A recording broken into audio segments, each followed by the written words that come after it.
Assalamu alaikum everyone. This is Asma Afzal. Hope you are all good. As you already know that these days we are discussing Raymond Williams' modern tragedy. In the previous lectures we discussed tragedy and tradition. He developed the evolution of tragedy from classical tragedy until modern tragedy. In this particular lecture we will discuss his next chapter, that is tragedy and contemporary ideas. What he means by tragedy and contemporary ideas is relating tragedy with the thoughts and beliefs, basically ideology of the tragedy that is prevalent in his contemporary time period. By contemporary he means those critics, those tragedians, those philosophers who were in his own era and who had an impact upon tragedy in his own era. So let us get started.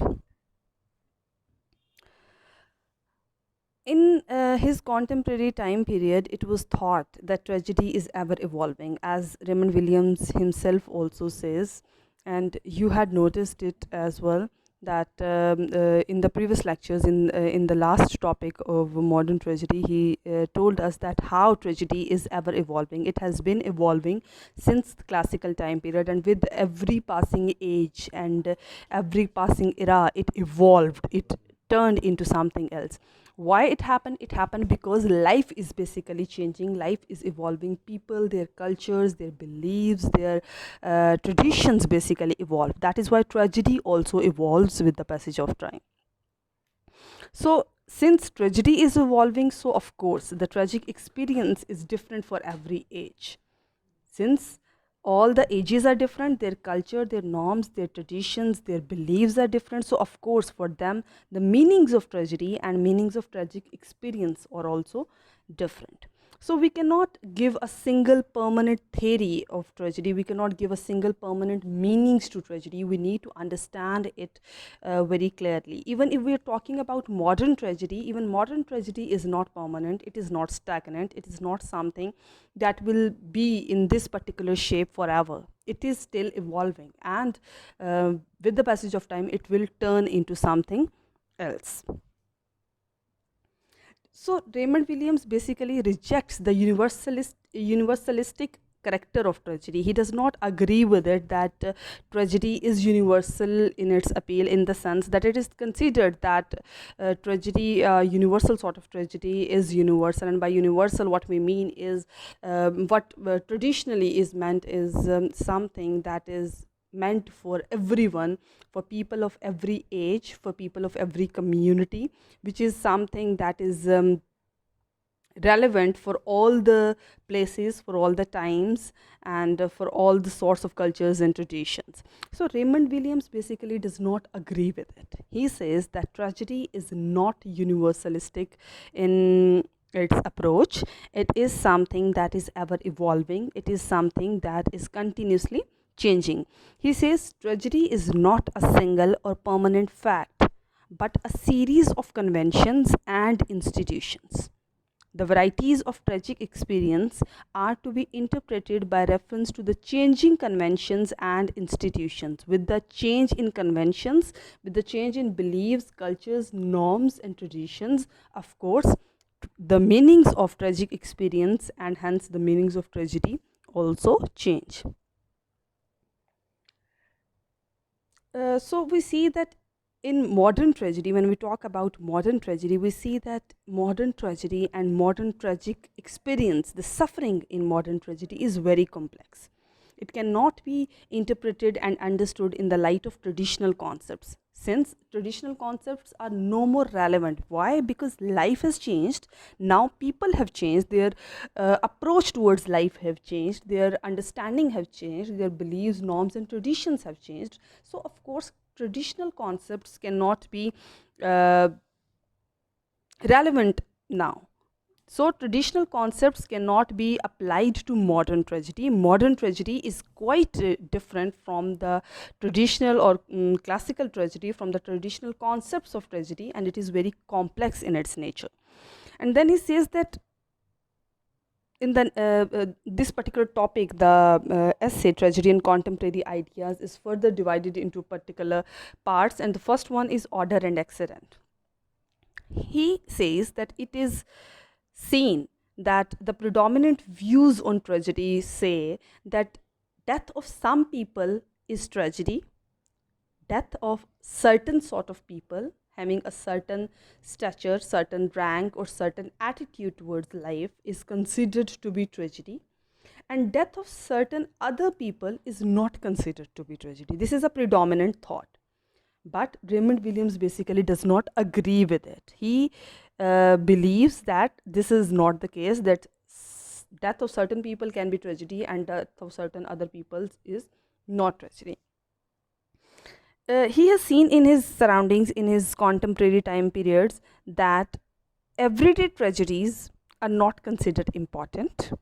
They are treated as mere accidents. They are not even termed as tragedy. They are termed as accident, which is considered to be far inferior than a tragedy. And then response to an event is more important than the event itself. It's than, not that. So response to an event is more important than the event itself. It is considered that the event itself is not as much important as the response towards that event. How is that? What he mean by it is that it is considered that the event itself, the happening, the suffering itself is not as much important. The death itself is not as much important, but the response towards that death is something that makes it more or less tragic, that makes it superior or inferior sort of suffering. Why is that? Because the people with lower ranks, the people with common personalities and common life are not considered as much important. So the response towards the death of a common person, of a layman, is not as big as towards the death of some famous person or somebody holding upper rank in the society, somebody holding a higher stature in the society. So that is why he says that apparently among his contemporaries, it is thought that the event is not important, but the response towards that event is important. The response is something that makes something tragic or not. So the death of a common person is not considered a tragedy. Why? Because the response towards the death of a common person is not as superior or as great in its approach. However, the response towards the death of a person holding a higher stature or an upper rank in the society is holding quite a big response from the people, from the audience. So that is considered a far better tragedy, or that is the sort of events that are termed as tragedy. Otherwise, the death of a common person is termed as a mere accident. So some events are considered tragic, and some very similar events are not considered tragic. See, there is death of two persons. It is quite same, death of one person and then death of the other person.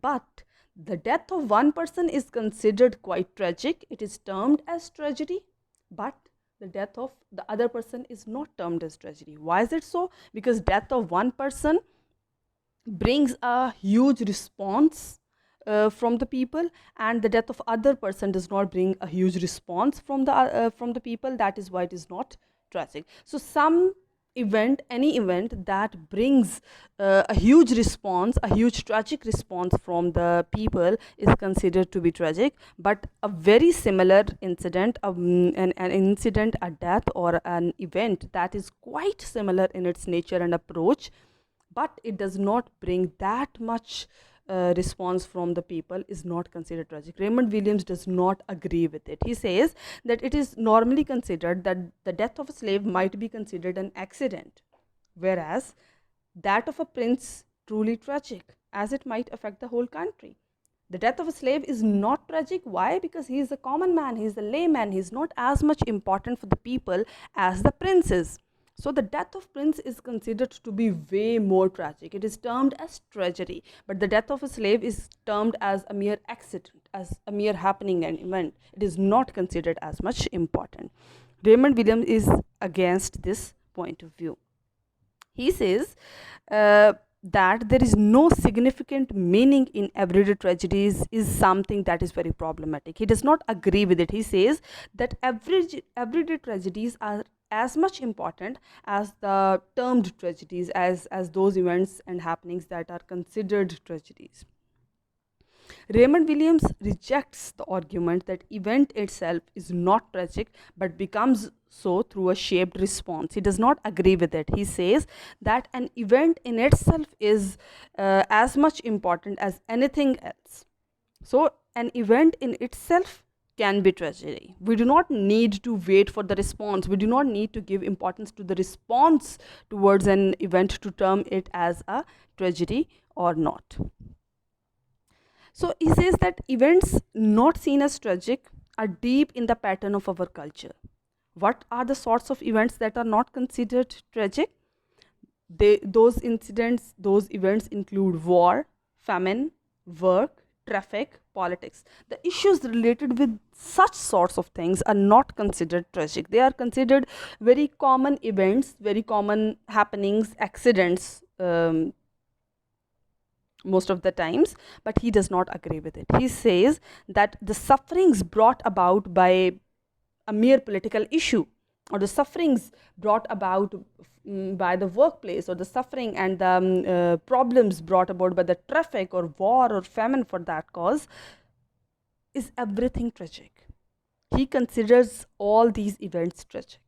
He does not need any particular audience or any particular people to give a response to a particular event to term it as a tragedy or not.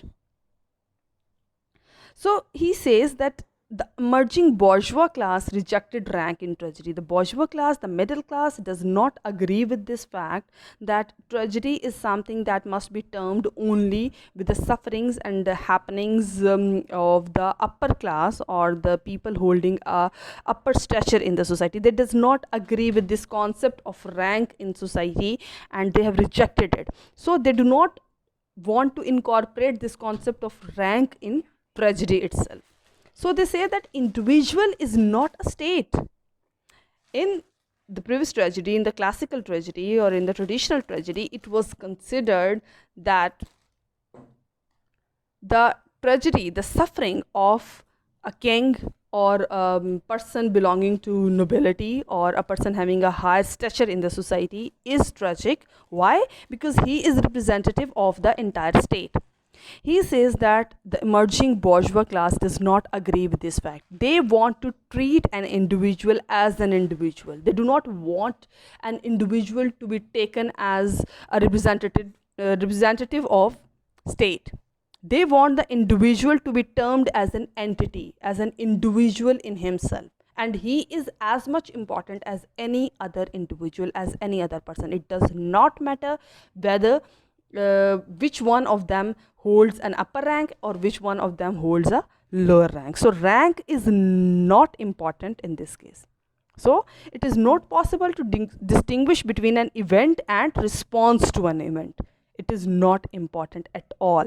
The event and the response to an event are something that are so closely related to each other that we cannot distinguish between them. How can we say that this is the event and this is the response to an event? And event is not as important, or the event is not as tragic, but the response is important, and the response towards that event is tragic. Raymond Williams does not agree with it.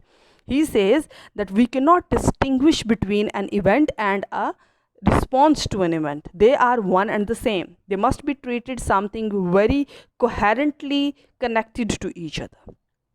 So in the case of ordinary death and suffering, when we see mourning and lament, when we see people breaking under their actual loss, we have entered tragedy. We do not need to actually suffer from something. We do not need to give a response to something in order to term it as a tragedy. He says that when we see an ordinary death, the death of a very common person, a very common layman, a simple death or a simple suffering, but we see the mourning and lament of the people who are affected by that death, the immediate family of that person, or the people who are immediately affected by his death, When we see them mourning, when we see them lamenting, we are actually entered into tragedy. We see their loss, we can feel their loss. That is tragedy. We do not actually need to be a part of something, or we do not need a huge audience or huge group of people to give a particular sort of tragic response towards that event in order to term it as a tragedy. It is tragedy in itself, even if not a single person feels tragic about it. It is even then tragic. Why? Because somebody has lost his life, somebody has lost the struggle with the life. So we need to keep in consideration the suffering of that particular person also. Why? Because each and every individual is important now. We do not need to bother about the rank or the stature of anyone now.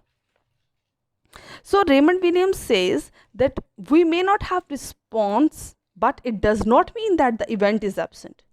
Even if we cannot respond towards a particular event, we do not feel anything about a particular death, we do not feel anything about the death of a person, that does not mean that the event has not happened. The event has still happened, and that event is still tragic. So response is not important in order to prove an event as tragic or not.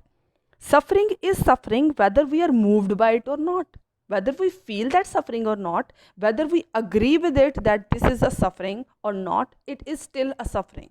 Nobody is asking for our response, nobody is asking for our opinion. The event in itself is tragic. That is Raymond Williams' views.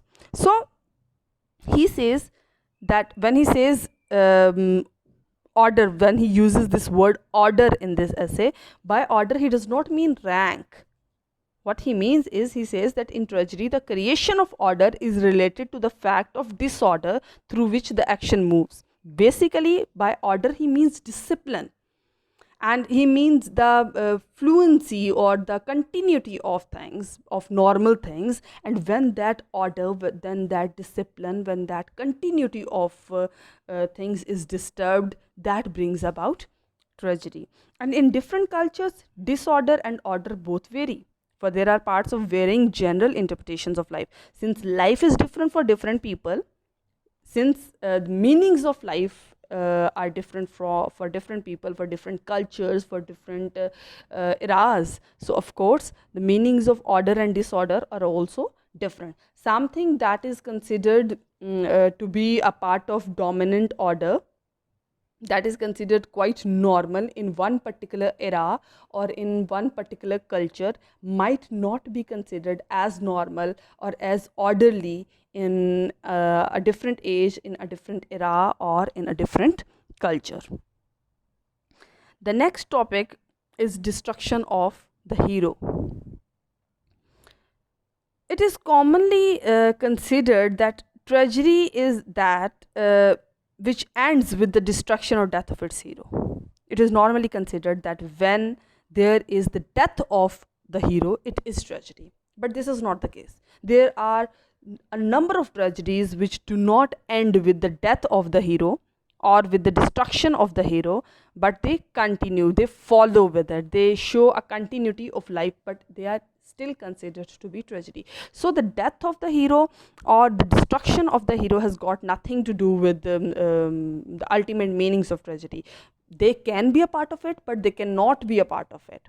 Okay. And when we say death or when we say destruction of the hero, destruction is not simply in terms of death.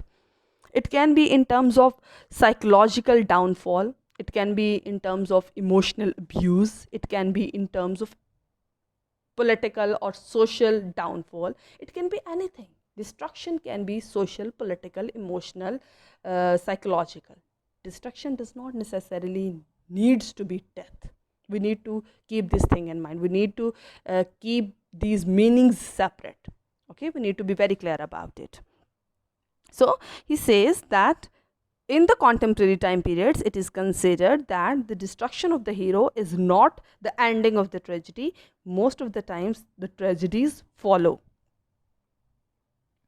So it is not the job of the artist to provide answers and solutions, but simply describe experiences and raise questions. The artist, the writer, the tragedian is not somebody who is what you can say, myth solver, or somebody who is presenting solutions of different things. He is a mere describer. He describes different experiences, he describes different events, and he raises questions about them, and then it is the job of the audience to respond to it, to understand that experience, to look at it as an outsider, and then give meanings to it, and then try to understand life through it and answer the questions raised by the tragedian.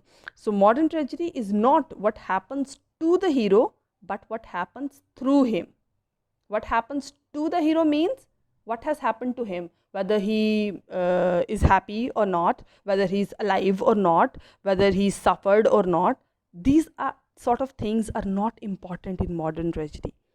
What is important is what happens through him, how he survives life, or how he falls victim to life, how he faces certain sort of circumstances, what was his response, how bravely or cowardly he reacted in a particular sort of circumstances, how different events, different circumstances, and different happenings basically changed him as a person. What were his psychological and emotional development? These are the sorts of things that are important in modern tragedy. Apparent destruction, apparent death, apparent suffering, these things are not important.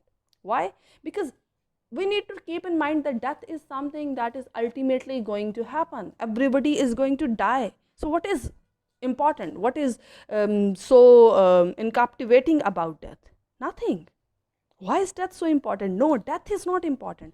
What is important is how a man reaches that death, how he handles life, how he faces life, how he experiences different sorts of circumstances, how different events, different happenings change him, how he evolves because of those events and circumstances. This is more important in modern tragedy. Okay? So, tragic experience lies in the fact that life does not come back. We need to understand that. Life is something that we are given for once only. And we need to live that life. We need to make the best out of that life. This is something that is all about life. And what is the tragic experience? That life is not coming back. And every second, every moment that we have wasted, that we have lost of this life is not going to come back. So we need to start working right now. We need to improve our life right now. Its meanings are reaffirmed and restored after so much suffering. Its meanings means life's meanings. Meanings of life are reaffirmed and restored after so much sufferings. We do not actually understand life.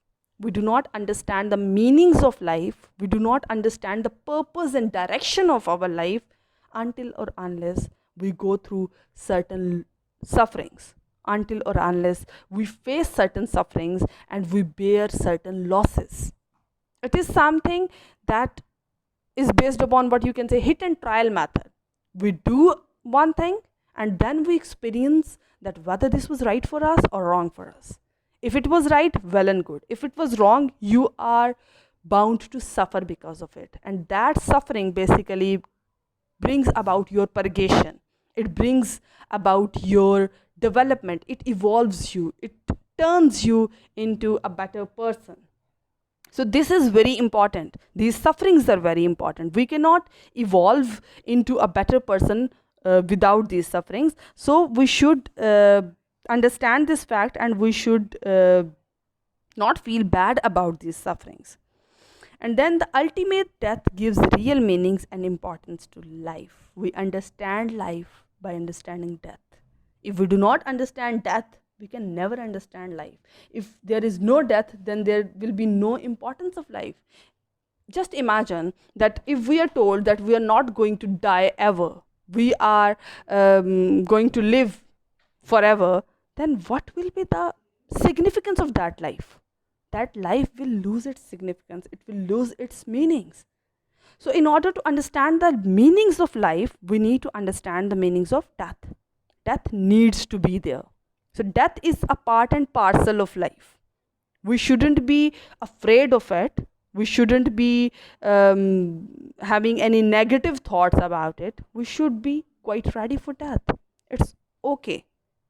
But before that death, all the sorts of sufferings, all the sorts of happenings, all the sorts of events that are disturbing for us, they are something that bring about our purgation. And this is something that we are going to learn through tragedy.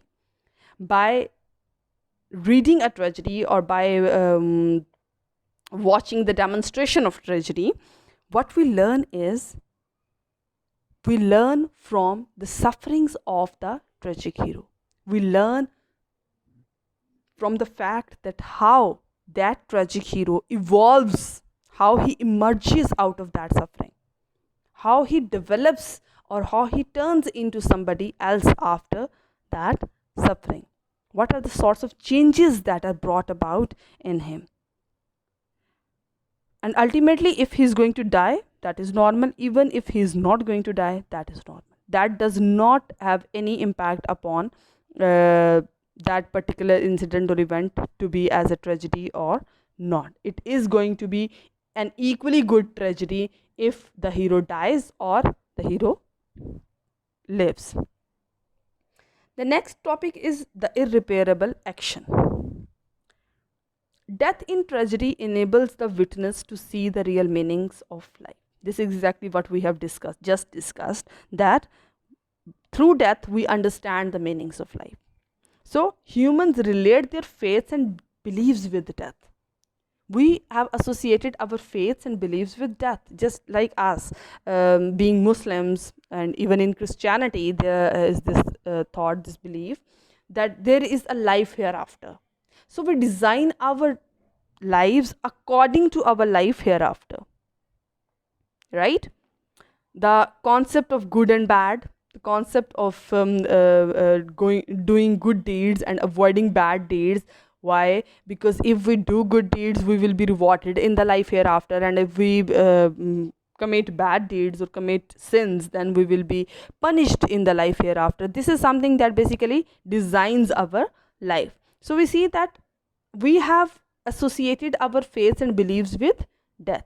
If we happen to know that there is no death, then how would we basically force ourselves or convince ourselves and others to commit good deeds and avoid bad deeds? We wouldn't be able to do that. Why? Because in that case, we wouldn't be afraid of any kind of punishment, and we wouldn't be waiting for any kind of rewards, right? So death is universal, and it brings universality to art. What we need to understand is death is universal. Death is something that is going to be there for everyone. Everyone is going to die one day or other, right? We all of us agree with this fact that everyone is going to die. Everything is going to die, right? Nothing is permanent. So this is something that is universal, that is true for all the ages, for all the cultures, for all the sorts of people, for all the types of people. That is why the concept of death brings universality to art. So in the irreparable action, we see that in a tragedy, the tragic hero faces an absolute meaning of death and a sense of loneliness. What is more tragic than death is a sense of loneliness of the tragic hero. The death of a person is considered an irreparable loss. The death of a person, that is important. Here, a person can be anybody, belonging to any class, belonging to any rank. He can be a quite layman. He does not need to hold a important rank or stature in the society in order to be termed as somebody as a tragic hero. So the death of each and every person is considered as an irreparable loss. Why? Because it causes lamentation to the audience, to the people who are immediately affected by his death. So, audience realizes a universal principle or a mere personal tragedy. The audience feels that this loss, the loss of caused by the death of that person, is something that is tragic. Raymond Williams thinks that it is not a single death or an individual loss. Rather, it brings a change in the lives of the people. He says that what makes the death of a person tragic is not that that person has lost his life. It is not his individual loss. It is important. It is considered tragedy. Why? Because it brings a change in the lives of people. There are a number of people who are affected by his death. That is more important, right? That is something that makes it an irreparable action, something that cannot be revived, something that cannot be changed, something that cannot be brought back. And this is the particular thing that makes it tragedy. So, what is irreparable action? What are the types of irreparable action? The loneliness of the dead man, the loneliness under which he met his death, the suffering that he faced before his death, that is irreparable action. The death itself is not. Okay? Then the blindness of human destiny, the faith that we are going to meet, the destiny that we are going to meet in our lives. The blindness of that destiny is an irreparable action.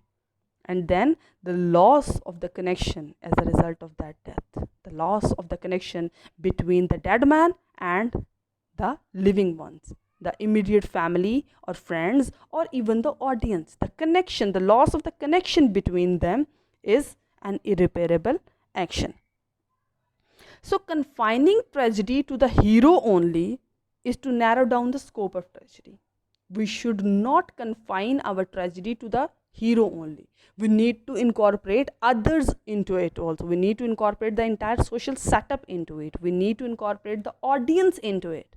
It is not the death or the suffering of the hero only that is making a particular action as a tragedy. It will narrow down the scope of tragedy. We need to incorporate the response also. We need to incorporate the effect of that death, the effect of that suffering of the hero that is caused upon the people that are immediately related to him or the audience. That will widen the scope of tragedy. And then attaching too much attention to the death is to minimize the real tragic sense of life.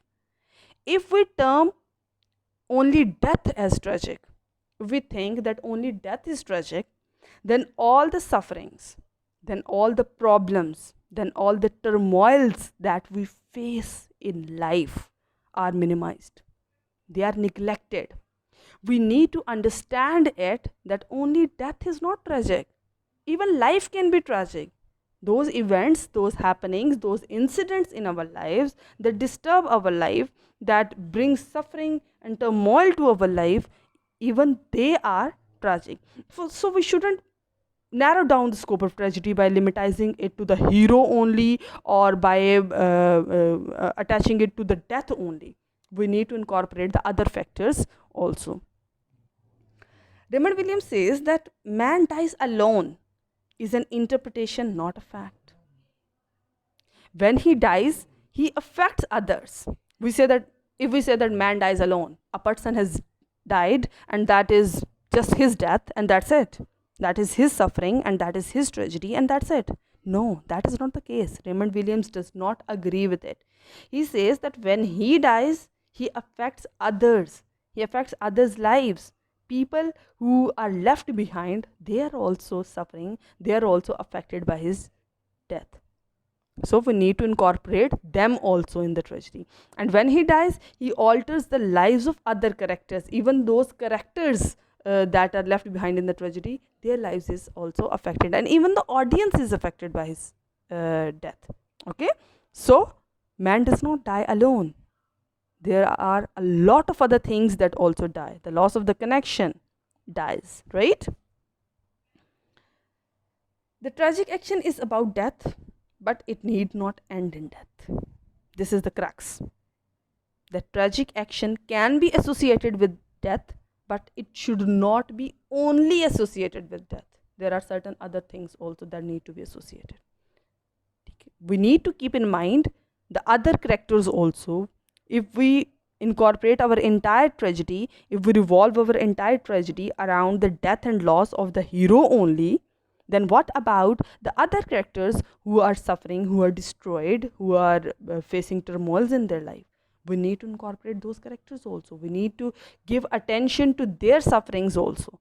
That is also very important. Okay. So Raymond Williams says, we think of tragedy as what happens to the hero, but ordinary tragic action is what happens through the hero. Again, the same thing. What is important is not what happens to the hero, but what happens through the hero. The next topic is emphasis on evil. According to Raymond Williams, evil goes side by side with good. Evil and good both are, what you can say, part and parcel of life. They are going side by side. It is often perceived that evil is more powerful and attractive and make the society to surrender before it. But Raymond Williams believes that it is a temporary phase, because ultimately it is good that is victorious. No matter how powerful or how attractive, how captivating the evil might be apparently, how encapturing it might be apparently, and how much people might be surrendering to evil, we see that in the end it is good that is victorious. It is good that is prevalent. So we need to understand the power, the authority, the strength of good also. We do not need to put a lot of emphasis on evil. There are certain writers, there are certain critics or tragedians who are putting so much emphasis on evil, or who present evil as something that is unavoidable. It is presented as something so strong, so captivating, so attracting, that people basically succumb to it. People cannot avoid it.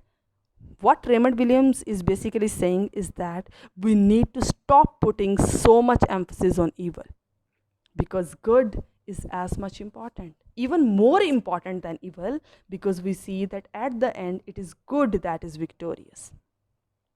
The tragedy demonstrates the struggle between good and evil. In the tragedy, throughout the tragedy, we see a competition, a struggle, a comparison between good and evil. What kind of evils are dramatized in tragedy? They might be religious, they might be social, political, cultural, or ideological. Any sorts of evils can be the subject matter of tragedy, but overall there need to be a certain sort of evil, and then it is compared and it is presented in opposition to a certain type of good. So good and evil are not absolute. Neither good is absolute nor evil is absolute. We are good or bad in particular ways and in particular situations. The same person can be an absolutely cannot be an absolutely good or an absolutely evil person. The same person can be good in one particular scenario, in one particular situation, and that same person can be equally evil in another particular situation or in another particular scenario. Okay, so good and evil are not absolute. They cannot be entitled with somebody. No character, no person can be termed as an absolutely good or an absolutely evil character. You might remember Abigail Williams in this concept, who was apparently an evil character, but when we tried to look at her from a different direction, we found out that she was not that evil. She was justified in whatever she was doing, right? So tragedy does not teach us about evil, rather it teaches us about so many aspects of life and their consequences. We need to understand this fact, that by looking the dramatization of evil in tragedy, we basically understand how it affects our life, how it gives a different sort of consequences to us in our lives, and how we need to avoid those things. So Williams rejects that man is naturally evil or good, as he believes that man is naturally not anything, but we are good or bad in particular ways in particular situations. So that's it. I hope you could understand it. If there are any confusions, any problems, any questions, you're more than welcome to ask me anytime.